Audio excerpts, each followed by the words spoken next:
Morning, সবাই কেমন আছো? আশা করি ভালোই আছো। আর আমিও খুব ভালো আছি। আর এই দেখো আমার হাতে একটা কৌটো দেখে ভাবে এ আবার কি দেখাচ্ছে, ম্যাজিক কিনা?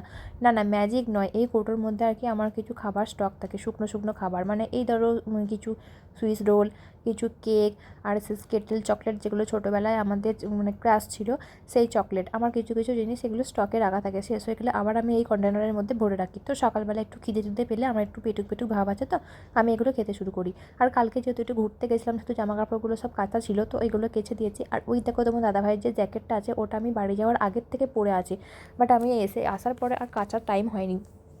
কেন কি, ওটা ধরো আলাদা করে ইজিতে কেচে ওটা শুকিয়ে ভালো করে তুলতে হবে, কারণ ওটা আলমারিতে তোলার জিনিসপত্র, সবই আলমারিতে তোলার জিনিসপত্র। তো শীতের জিনিসটা তো একটু বেশি দিন থাকে, তাই না বলো? মানে মোটামুটি এখন 5-6 মাস তো শীতের জিনিস ভালো করে থাকবে, না হলে কেমন একটা গন্ধ গন্ধ মতো বেরিয়ে যাবে। তো যাই হোক, আমি এগুলো ভাঁজ করে নিচ্ছিলাম, কেন কি এবার মানে খেয়ে এসে এগুলো সব আলমারিতে তুলে রাখবো। তো সেটা করতে করতেই গল্প করছিলাম, আর গল্প করতে করতে ভাবছিলাম যে এই শীত গেল, আবার কদিন পরে শীত পড়বে, তাই না বলো? কেন কি, বেশি শীত আমার একদম ভালো লাগে না, আমি শীতে পুরো কুঁকড়ে যাই।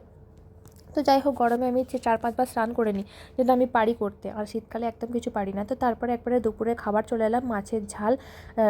মাছের ঝাল ছিল, পোস্তর বড়া, আলু ভাতে, নিম বেগুন, অনেক কিছুই ছিল, আর ডাল, চাটনি। তো যাই হোক, এরপর আমি মায়ের সাথে একটু ফোনে কথা বলছিলাম, সেই সময় আমাকে একটু ডিস্টার্ব করছিল, তো যে এটাই মানে এর ক্লিপটাও নেওয়া হয়ে গেছে। আমি মায়ের সাথে কথা বলছিলাম, খাওয়া মানে খেতে বসবো, তার আগে মা একটু ফোন করেছিল, দরকার ছিল।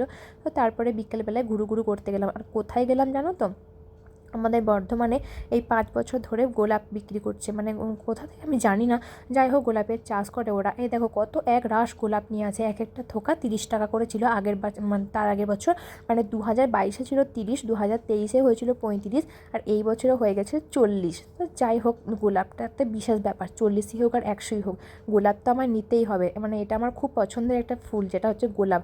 আর আমার ফুল সব থেকে ভালো লাগে। অন্য কিছু খাবার দাবার আমাকে খেতে দাও কি ছাই না দাও, ফুল যদি আমাকে দাও আমার পেটটা পুরো ভরেই যায়। তো যাই হোক, এটা শুনে অনেকে ভাবে যে খাবার না খেয়ে কী করে পেট ভরে, অবাস্তব কথা। না না, অবাস্তব নয়। মানে ফুল দেখলে কার না ভালো লাগে বলো? যে ফুল আর বাচ্চা ভালোবাসে না, সে কি মানুষ? কখনোই মানুষ নয়। তো যাই হোক, আমি একটা গিফট পেলাম তোমার দাদাভাইয়ের কাছ থেকে, কেন কি গোলাপের একটা বুকে পেলাম, মানে অনেকগুলো গোলাপ, যেটা যাই হোক সবার কাছে এই 40 টাকাটা ছি, মানে 40 টাকাতে এতগুলো এতগুলো গোলাপ পেয়ে আবার কি এমন হলো? কিছুই না, আমার কাছে অনেক কিছু। এই 40 টাকার গোলাপ পেয়ে আমি খুব খুশি হয়েছি। তো যাই হোক, কদিন মানে বেরোতে পারিনি, কেন গাড়িটা তো খারাপ ছিল, আর আমাদের ওখান থেকে গোলাপবাগটা আসতে একটু টাইমই লাগে, মানে 10-15 মিনিট টাইম লাগে, তো সেই জন্য আমি এতদিন আসতে পারিনি।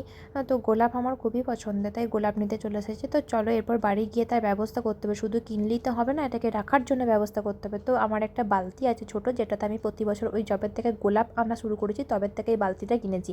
এগুলোকে কেটে জল দিয়ে ভালো করে এই বালতির মধ্যে আমি রেখে দেবো, কারণ এতগুলো ফুলের বুকে মানে ফ্লাওয়ার ভাস রাখা খুব চাপ আছে। আর আমার আমি গোড়াগুলো কেটে দিই না, মানে ডগগুলো সবগুলো রেখে দিই বালতির মধ্যে, দেখো কি সুন্দরভাবে থাকে। তো যাই হোক, বাই টাটা। কেমন লাগলো লাইক কমেন্ট শেয়ার করতে ভুলবে না। এই ব্লগটা সবার কেমন লাগলো, কারণ বর্ধমানে গোলাপ খুব বিখ্যাত, আর সব থেকে বড় কথা, গোলাপ বাগেই গোলাপটা বিক্রি করতে এসেছে। আর এই দেখো আমার হুতুম প্যাঁচাকে দেখো, গোলাপ পেয়ে ও খুব খুশি হয়েছে। ও যাই হোক, ওর মানে ওর থেকে আমি বেশি খুশি হয়েছি, বাট ও খুব খুশি হয়েছে, ফুল দেখলে ও খুব ভালোবাসে। তো ব্লগটা কেমন লাগলো লাইক কমেন্ট শেয়ার করতে ভুলবে না। দেখা হচ্ছে নেক্সট ব্লগে। Bye tata.